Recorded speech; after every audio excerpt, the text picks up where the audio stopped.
There's a 2022 study that found 91% of people with IBD who joined an online support group said it improved how they managed their disease.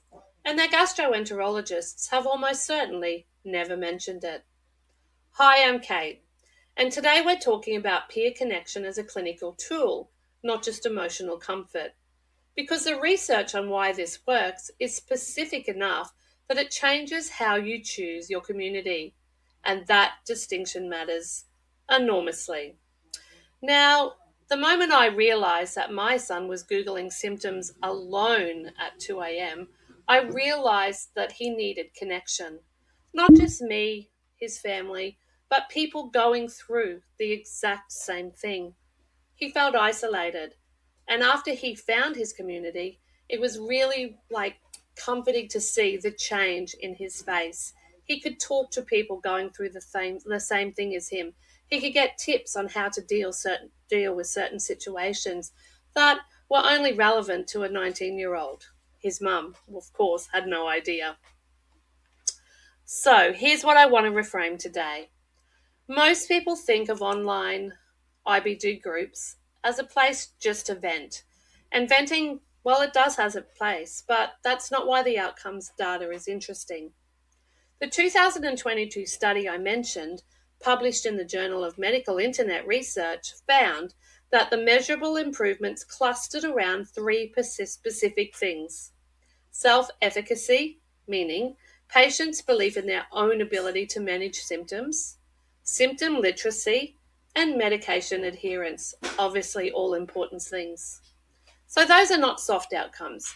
Those are the same targets your gastroenterologist is trying to move.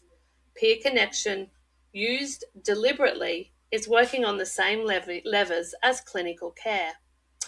So the self-efficacy mechanism, where you're hearing from someone else that they're handling this situation, well, that rewires your belief about what's possible, and that's measurable.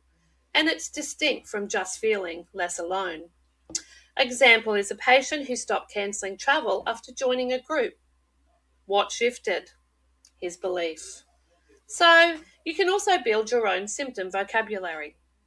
Patients in active communities develop more precise language for their symptoms, which makes their clinical appointments more productive and speeds up treatment adjustments.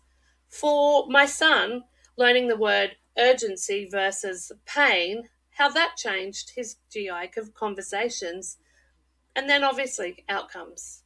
And the adherence effect. Peer groups reduced the silent medication drop-off that happens when patients feel side effects but haven't told their doctor. Community normalized reporting back rather than quietly stopping. So you start your biologic. You have fear. What patients say in groups versus what they say in clinic is pretty amazing. So what you need to do is make sure you're choosing action-orientated over fear-amplifying groups. The single most important filter for a community is whether the dominant response to a bad flare post is practical next steps or a pile-on of worst-case stories. Both exist, and one actively harms outcomes. Obviously, we know which group does what. Another thing you need to do is set boundaries that protect your nervous system. Even a good community needs time limits and an exit rule. Chronic illness forums can shift from resource to rumination if there's no structure around how you engage.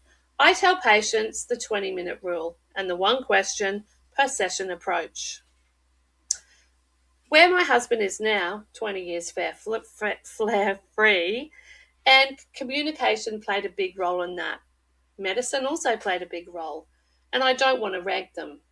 My son in deep remission, the difference between him feeling like a patient and feeling like someone who manages a condition, that was huge. And how community language shifted that. It was very important. And it's what I want for you all instead of Googling alone at 2 a.m. So if you want to go deeper on building a support structure around IBD that actually works alongside your medical care, the link below takes you to my free guide. And please share this with someone who is managing IBD quietly on their own. I'll see you in the next video, and have a beautiful day.